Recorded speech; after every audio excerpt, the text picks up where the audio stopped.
قوم توقیر اکیڈمی میں آپ کو ویلکم کرتا ہوں۔ آج کی ویڈیو میں آپ کے سامنے سوکس 10th کلاس کی ہے اور اس کا پہلا چیپٹر ہے، تو چلیے ویڈیو کو شروع کرتے ہیں۔ دوسرا چیپٹر ہے جس کو ترتیب وائز 7واں چیپٹر کہتے ہیں، ٹھیک ہے۔ تو چلیے ویڈیو کو شروع کرتے ہیں۔ سر سید احمد خان کب پیدا ہوئے؟ 1817 میں پیدا ہوئے۔ ڈاکٹر علامہ محمد اقبال 9 نومبر 1877 کو پاکستان کے کس شہر میں پیدا ہوئے؟ ٹھیک ہے، سیالکوٹ میں۔ معاہدہ لکھنؤ کا سن ہے 1916۔ چودھری رحمت علی نے لفظ پاکستان سے مسلمانوں کو کب روشناس کرایا؟ 1933 میں۔ برصغیر کے آخری وائسرائے کون تھے؟ Lord Mountbatten. بابا قوم ہیں قائد اعظم۔ سر سید احمد خان نے 1859 میں فارسی کا مدرسہ کہاں قائم کیا؟ مراد آباد میں۔ ڈاکٹر علامہ محمد اقبال اعلیٰ تعلیم کے لیے یورپ گئے 1905 میں۔ مسلم لیگ نے جداگانہ انتخاب کا مطالبہ کب منوایا؟ یہ غلط ہے، مطالبہ تھا، ٹھیک ہے، 1909 میں۔ نہرو رپورٹ کب پیش ہوئی؟ 1928 میں۔ مسلم لیگ کب قائم ہوئی؟ 1906 میں۔ سائنٹیفک سوسائٹی کا قیام کب عمل میں آیا؟ غازی پور میں۔ علامہ اقبال نے وفات پائی 1938 میں۔ نظریہ پاکستان کا اصل سرچشمہ ہے اسلام۔ علامہ اقبال پیدا ہوئے 9 نومبر 1877 کو۔ قرارداد پاکستان پیش کی گئی کب؟ 1940 میں۔ قائد اعظم نے 14 نکات کب پیش کیے؟ 1929 میں۔ سر سید احمد خان نے وفات پائی کب؟ 1898۔ غازی پور میں ایک انگریزی سکول بنایا گیا کب؟ 1863 میں۔ علی گڑھ انسٹیٹیوٹ گزٹ کے نام سے ایک اخبار جاری ہوا کب؟ 1866 میں۔ سر سید کے بیٹے کا نام تھا محمود۔ سر سید احمد خان نے اپنے بیٹے کے ہمراہ انگلینڈ گئے کب؟ 1869 میں۔ سر سید احمد خان نے انجمن خواستگاران ترقی تعلیم مسلمانان ہند کی بنیاد 1870 میں رکھی۔ سر سید احمد خان نے MAO ہائی سکول علی گڑھ کی بنیاد کب رکھی؟ 1875 میں۔ MAO ہائی سکول کو کالج کا درجہ دیا گیا کب؟ 1877 میں، ٹھیک ہو گیا۔ پھر آ گیا جی علی گڑھ کالج کو یونیورسٹی بنا دیا گیا 1920 میں۔ سر سید احمد خان نے آل انڈیا محمدن ایجوکیشنل کانفرنس کی قائم کی 1886۔ علامہ اقبال نے تصور پاکستان کب پیش کیا؟ 1930 میں۔ علامہ اقبال نے قائد اعظم کو ہندوستان واپس آنے کی درخواست کی 1934 میں۔ علامہ اقبال کے والد گرامی کا نام تھا شیخ نور محمد۔ علامہ اقبال کا خواب کب پورا ہوا؟ ٹھیک ہے، 1947 میں۔ مسلمانوں نے الگ وطن کا مطالبہ کیا 1940 میں۔ قائد اعظم کو سفیر امن کا خطاب دیا گیا 1916 میں۔ قائد اعظم 25 دسمبر 1876 کو پاکستان کے کس شہر پیدا ہوئے؟ کراچی میں۔ قائد اعظم اعلیٰ تعلیم کے لیے انگلینڈ کب گئے؟ 1892 میں، ٹھیک ہو گیا۔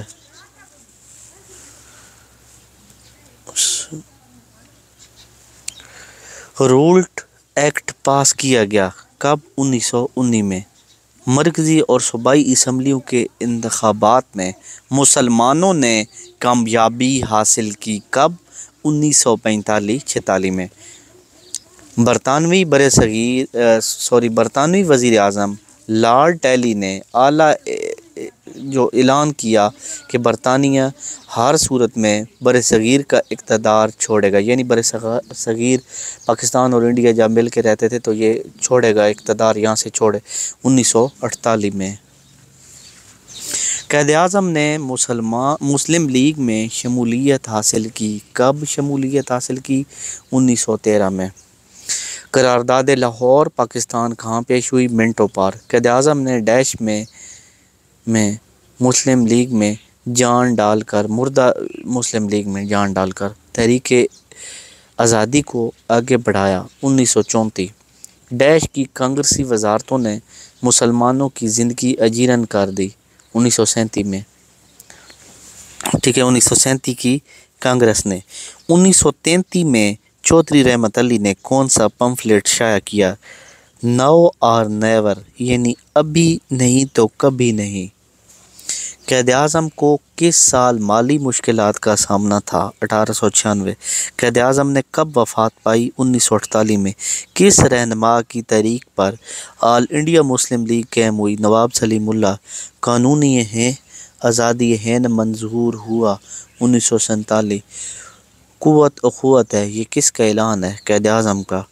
بھارت کب آزاد ہوا؟ 15 اگست 1947 میں۔ پھر آگے جی نیکسٹ مختصر سوالات کے جوابات دیں۔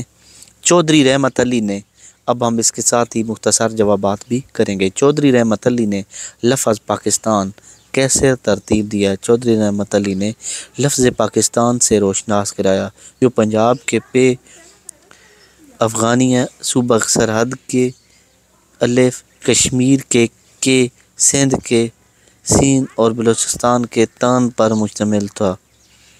نظریہ کی تعریف کیجیے۔ نظریہ سے مراد ایسا ضابطہ ہے جس کی بنیاد پر فلسفہ و تفکر پر رکھی گئی ہے، یعنی کہ ہر بندے کا اپنا نظریہ ہے۔ اب کوئی ہے تو وہ سنی ہے، اس کا اپنا نظریہ ہے بھائی، وہ کوئی ہے تو وہ اہل حدیث ہے، اس کا اپنا نظریہ ہے۔ ہر بندے کا نا ایک اپنا طریقہ کار ہے، ٹھیک ہے۔ انسان زندگی کے مختلف پہلوؤں مثلا سیاسی، معاشرتی اور تہذیبی مسائل کے حل کے لیے کوئی منصوبہ بنایا گیا ہو، یعنی ایسی بات جس کے تحت وہ زندگی گزارتا ہے۔ اب ہمارا نظریہ ہے بھائی اللہ ایک ہے، اس کے رسول ہیں نبی پاک، اور ہم ان کی سیرت پہ چلیں گے، لیکن انگریز لوگ ہیں ان کا نظریہ الگ ہے، ٹھیک ہو گیا۔ تو نیکسٹ پیج، نظریہ پاکستان کا ماخذ کیا ہے؟ نظریہ پاکستان کا ماخذ اور اصل سرچشمہ اسلام ہے۔ اسلام ایک مکمل ضابطہ حیات ہے۔ پاکستان کا نظام حکومت چلانے کے لیے اصل رہنمائی اسلام سے ہی حاصل کی جا سکتی ہے۔ آج بھی یہ نعرہ سنائی جا رہا ہے کہ پاکستان کا مطلب کیا؟ لا الہ الا اللہ محمد رسول اللہ۔ اسلام ہر قوم، ہر وطن اور ہر دور کے لیے رہنما اصول فراہم کرتا ہے۔ سر سید احمد خان کی 3 تصانیف کے نام: اسباب بغاوت ہند، تبین الکلام، احکام تعامل اہل کتاب۔ قائد اعظم نے ابتدائی تعلیم کہاں حاصل کی؟ قائد اعظم نے ابتدائی تعلیم کراچی میں حاصل کی۔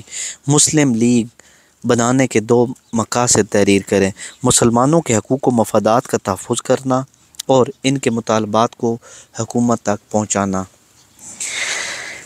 ہندوستان کی تمام دوسری اقوام خصوصاً ہندوؤں کے ساتھ تعاون کرنا۔ 3 جون 1947 کا منصوبہ کیا ہے؟ 3 جون 1947 کو تقسیم ہند اور قیام پاکستان کے منصوبے کا اعلان کیا گیا۔ اس میں فیصلہ کیا گیا کہ اقتدار 14 اگست 1947 کو مسلمانوں کو منتقل کر دیا جائے گا۔ جولائی 1947 میں برطانوی پارلیمنٹ نے برصغیر کی آزادی اور تقسیم کی منظوری دے دی، جسے قانون آزادی ہند 1947 کہتے ہیں۔ 3 جون 1947 کو یعنی منصوبہ بنایا گیا کہ ہندوستان تقسیم ہوگا، پاکستان الگ اور انڈیا الگ رہے گا، ٹھیک ہے، اور 14 اگست کو مسلمانوں کو اقتدار منتقل کر دیا گیا تھا۔ نظریہ پاکستان کا پس منظر کیا ہے؟ پاکستان ایک نظریاتی مملکت ہے، یعنی نظریہ پاکستان کا نظریہ، اس کے پیچھے کا منظر کیا ہے؟ پاکستان ایک نظریاتی مملکت ہے۔ نظریے کی بنیاد پہ وجود میں آنا، یعنی بھائی سارے ہم مسلمان ہیں، ہم اکٹھے رہیں گے، تو اس طرح پھر انہوں نے سوچا اور پاکستان بنایا۔ اس کی بنیادیں اسلامی نظریہ حیات اور اسلامی فلسفہ پر قائم ہیں۔ برصغیر پاک و ہند کے سیاسی اور تہذیبی پس منظر میں اسلامی فلسفہ زندگی کی بنیاد پر دو قوموں کا تصور ہی نظریہ پاکستان ہے۔ اس تصور نے مسلمانوں کو احساس دلایا کہ وہ اپنے لیے الگ وطن حاصل کریں۔ نظریہ پاکستان کو تحریک پاکستان میں وہی مقام حاصل ہے جو خوشبو کو پھول میں، روح کو جسم میں، روشنی کو چراغ میں اور جھاڑ کو درخت میں اور تاثیر کو دوا میں حاصل ہے۔ یعنی جو نظریہ پاکستان ہے، اس کی یہ کتنی گہری مثالیں دی ہیں۔ یعنی کہ اگر یہ نظریہ نہ ہوتا تو پاکستان شاید بنتا ہی نہ۔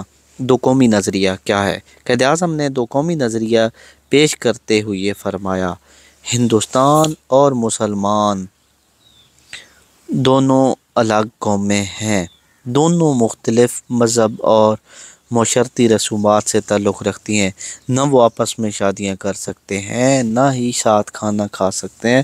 حقیقت یہ ہے کہ یہ دو مختلف تہذیبوں سے تعلق رکھتے ہیں، ان کی بنیاد متضاد نظریات پر، تصورات پر ہے، یعنی ایک دوسرے کے الٹ ہے۔ ہم اللہ کی پوجا کرتے ہیں اور وہ بتوں کی، تو ہم دونوں الٹ ہیں بھائی۔ تو دو قومی نظریہ یہ تھا۔ قومی یکجہتی کے فروغ کے لیے قومی زبان اردو کا کیا کردار ہے؟ یعنی پورے ملک کو، لوگوں کو، قوم کو اکٹھا کرنے کے لیے اردو کا کیا کردار ہے؟ ایک مشترکہ زبان مختلف رنگ و نسل کے مابین قومی اتحاد کا شعور اجاگر کرنے کا بڑا اہم ذریعہ۔ یعنی یہ جو مشترکہ لوگ ہیں، ان کے درمیان شعور اجاگر کرنے کے لیے ان کا آپس میں گہرا تعلق ہے۔ خوش قسمتی سے پاکستان پاس ایک مشترکہ قومی زبان اردو ہے، یعنی ہمارے پورے ملک کی زبان اردو ہے، جو سارے ملک میں بولی اور سمجھی جاتی ہے۔ لسانی ینگانگت لوگوں کے مابین دوری کو ختم کر دیتی ہے۔ اردو زبان میں ایک خوبی یہ بھی ہے کہ یہ اسلامی تہذیب و ثقافت کی علم بردار ہے، یعنی کہ یہ اسلامی تہذیب اور ثقافت اس کے اندر ہے، ٹھیک ہے۔ نظریہ پاکستان کے معنی و حیت بیان کرے، یعنی کہ یہ جو نظریہ پاکستان ہے، اس کا نظریہ کیا ہے؟ لفظ جو نظریہ ہے نا، اس کو انگریزی زبان میں آئیڈیالوجی کہتے ہیں، اس لیے نظریہ پاکستان کو آئیڈیالوجی آف پاکستان کہتے ہیں۔ نظریہ پاکستان کے بنیادی اصول کون کون سے ہیں؟ اسلام، دو قومی نظریہ، نظام جمہوریت، معاشی عدل، طرز معاشرت۔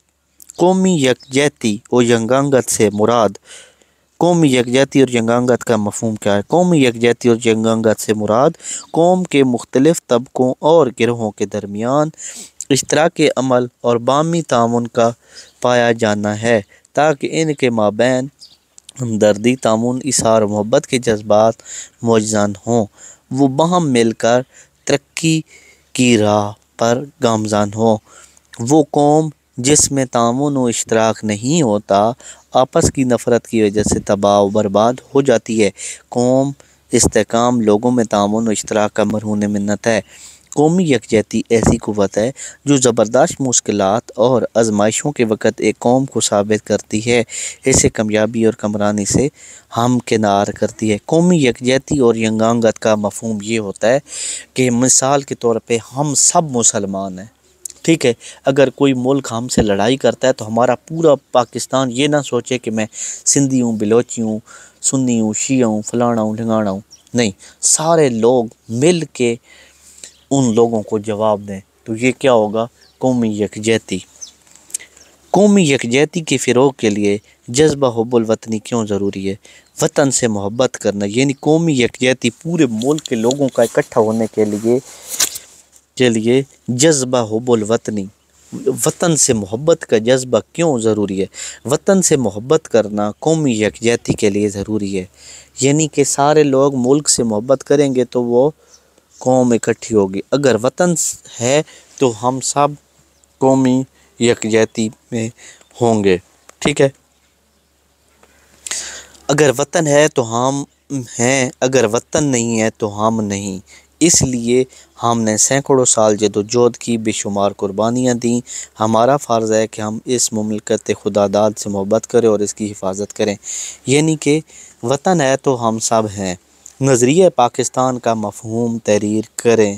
نظریہ پاکستان کا مفہوم، نظریہ سے مراد تو آپ کو پتہ ہی ہے آئیڈیالوجی ہے یا پروگرام ہے، باضابطہ پروگرام جس کی بنیاد فلسفہ و تفکر پر رکھی گئی ہے، فلسفہ تفکر فکر پہ رکھی گئی ہے۔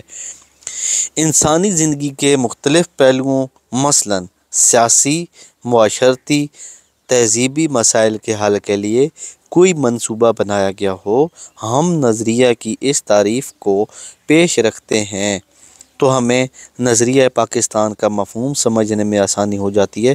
پاکستان ایک نظریاتی مملکت ہے جس کی بنیاد فلسفہ اور ایک پروگرام پر استوار رکھی گئی ہے۔ یہ فلسفہ یا پروگرام دین اسلام ہے۔ پاکستان کی تمام تر اساس دین اسلام ہے اور یہی وہ لائے عمل اور جذبہ ہے جو پاکستان کی تحریک کا سبب بنا۔ یعنی ہم سب لوگوں میں یہ تھا کہ بھائی ہم مسلمان ہیں تو ہمارا دین اسلام ہے، تو اس وجہ سے سارے لوگ مل گئے اور پاکستان بن گیا۔ یعنی ہم سب کا نظریہ یہ تھا کہ ہم مسلمان ہیں، ہمیں اکٹھا رہنا چاہیے، ٹھیک ہے۔ نیکسٹ ہے قرارداد لاہور 1940 کا متن تحریر کریں۔ اس قرارداد کا متن یہ ہے کہ جغرافیائی اعتبار سے ان علاقوں کو جہاں مسلمانوں کی آبادی زیادہ ہے جیسے ہندوستان کی شمال مغربی اور مشرقی سے اس طرح متحد کیا جائے کہ آزاد ریاستیں بن سکیں۔ ہر علاقہ داخلی طور پر خود مختار ہوگا۔ جہاں مسلمان اقلیت میں ہیں وہاں ان کے مذہبی، سیاسی، ثقافتی، معاشی حقوق کو مفادات کا تحفظ کیا جا سکے۔ یعنی کہ 1940 کی جو قرارداد ہوئی تھی نا، اس کا یہ تھا کہ جدھر جدھر زیادہ مسلمان ہیں وہ آپس میں اکٹھے رہ جائیں، سارے مل کے، ٹھیک ہے، اور ایک علیحدہ ملک بن جائے۔ طرز معاشرت کے متعلق نوٹ لکھیے۔ نظریہ پاکستان ایک مخصوص طرز زندگی اور تہذیب و ثقافت کا داعی ہے۔ بلا شبہ پاکستان کی مسلم تہذیب و ثقافت پر اسلام کے نقوش گہرے ہیں۔ یعنی یہ جو ہم سب مسلمان ہیں، ہم پہ اسلام کا اثر ہے۔ یعنی ہم سب لوگ ایسے ہیں کہ ہم نماز پڑھنے والے، قرآن پڑھنے والے، ہم سب پہ اسلام کے اثر ہیں۔ تاہم اس زمن میں برصغیر کے مختلف منفرد نسلی اور تمدنی تاریخی ورثہ اور جغرافیائی ماحول کے باعث بھی رواجات نشو و نما پاتے ہیں۔ ایسے تمام رواجات و اطوار طریقے جو اسلامی طریقہ تعلیمات سے متصادم نہیں، وہ یہاں کے مسلمانوں کا ثقافتی ورثہ ہے۔ یعنی کہ جو چیزیں اسلام کے مطابق ہیں وہ مسلمانوں کا حصہ ہیں، ٹھیک ہو گیا۔ نیکسٹ پیج آ جاتے ہیں۔ سر سید احمد خان 17 اکتوبر 1817 کو پیدا ہوئی۔ یعنی کب پیدا ہوئی؟ معاہدہ لکھنؤ کیا تھا؟ معاہدہ لکھنؤ 1916 میں ہندوستان اور مسلمانوں کے درمیان طے ہوا۔ اس معاہدے میں ہندوؤں نے مسلمانوں کے جداگانہ انتخاب حق کو مان لیا تھا۔ آل انڈیا مسلم لیگ کا قیام کب عمل میں آیا؟ آل انڈیا مسلم لیگ کا قیام 30 دسمبر 1906 کو ڈھاکہ میں آیا۔ قائد اعظم نے ابتدائی تعلیم کہاں حاصل کی؟ آپ نے ابتدائی تعلیم کراچی میں حاصل کی۔ چودھری رحمت علی نے پاکستان کا نام کب اور کس کتابچہ میں تجویز کیا؟ چودھری رحمت علی نے پاکستان کا نام 1933 میں ایک پمفلٹ میں ناؤ اور نیور، یعنی اب نہیں تو کبھی نہیں، پھر کبھی نہیں، اب نہیں تو کبھی نہیں میں تجویز کیا۔ پمفلٹ ناؤ اور نیور کا مصنف کون تھا؟ مصنف چودھری رحمت علی تھے۔ نظریہ پاکستان کے دو اہم ماخذ ہیں: اسلام، دو قومی نظریہ۔ قائد اعظم نے کب وفات پائی اور کہاں دفن ہوئی ہے؟ قائد اعظم نے 11 ستمبر 1948 میں کراچی میں وفات پائی۔ علامہ اقبال کب اور کہاں پیدا ہوئی ہے؟ علامہ اقبال 9 نومبر 1877 کو سیالکوٹ میں پیدا ہوئی ہے۔ علامہ اقبال نے کب اور کہاں؟ تو علامہ اقبال نے 21 اپریل 1938 کو وفات پائی بادشاہی مسجد میں۔ علامہ اقبال کی کوئی سی دو خدمات: آپ نے دوسری گول میز کانفرنس میں شرکت کی، مختلف رہنماؤں کو اپنے خیالات سے آگاہ کیا۔ جب قائد اعظم انگلینڈ میں تھے تو آپ نے 1934 میں انہیں ہندوستان واپس آنے کی درخواست کی تاکہ وہ مسلمانوں کی رہنمائی کریں۔ قائد اعظم کی کوئی سی دو خدمات: 1928 میں نہرو رپورٹ کو مسترد کر کے 1929 میں 14 نکات پیش کیے جس سے پاکستان کی منزل متعین ہو گئی۔ 1934 میں مردہ مسلم لیگ میں جان ڈال کر تحریک آزادی کو آگے بڑھایا۔ سر سید احمد خان کی کوئی سی دو خدمات: 1859 میں مراد آباد میں ایک فارسی مدرسہ قائم کیا۔ 1875 میں علی گڑھ میں MAO ہائی سکول قائم کیا۔ قومی یکجہتی کے فروغ میں قائد اعظم کے فرمودات کا کیا کردار ہے؟ یعنی قومی یکجہتی، پورے ملک کے لوگوں کو آپس میں اکٹھا کرنے کے لیے قائد اعظم نے کی کیا کردار ہے؟ قائد اعظم بابا قوم تھے، یعنی پورے ملک کے بابا قوم۔ انہوں نے دن رات کام کیا، ہندوؤں اور انگریزوں کی سازشوں کو ناکام بنایا اور ہمارے لیے پاکستان حاصل کیا۔ ہمارے لیے ضروری ہے کہ ہم ان کے فرمودات پر عمل کریں۔ آپ نے فرمایا قوت اخوت ہے۔ آپ نے مسلمانوں کو اپنی صفوں میں اتحاد اور یکجہتی پیدا کرنے کا مشورہ دیا، کیونکہ اس میں پاکستان کی سالمیت ہے۔ قومی یکجہتی کے فروغ میں صوبائیت پرستی کیسے نقصان دہ ہے؟ صوبائیت پرستی ایک ایسی لعنت ہے جو قومی اتحاد کی جڑیں کھوکھلی کر دیتی۔ قومی یکجہتی یعنی لوگ اکٹھے ہوں گے نا تو پورے ملک کے لوگوں میں آپس میں محبت ہوگی۔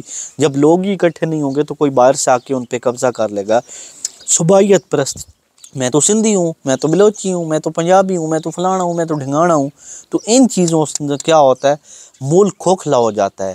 بھائی وہ تو سندھی ہیں، میں ان کا کیوں یہ کروں، میں وہ تو قومی صوبائیت کی اتحاد جڑیں کھوکھلی کر دیتی۔ بعض مفاد پرست عناصر اپنے مقاصد کے لیے صوبائی یا علاقائی عصبیت کو ہوا دیتے ہیں، یعنی کچھ لوگ اپنے مقاصد حاصل کرنے کے لیے ان چیزوں کو ہوا دیتے ہیں۔ قائد اعظم کے 14 نکات میں سے کم از کم 2 نکات: مسلمانوں کے لیے جداگانہ طریقہ انتخاب برقرار رکھا جائے، سندھ کو بمبئی سے الگ کر دیا جائے، یعنی سندھ کو بمبئی سے الگ کیا جائے اور مسلمانوں کے لیے جداگانہ طریقہ انتخاب رائج کیا جائے۔ یہ تھا آج کا لیکچر، امید ہے آپ کو بہت پسند آیا ہوگا۔ اسی ویڈیو کے ساتھ میں چاہتا ہوں آپ سے اجازت۔ اللہ حافظ۔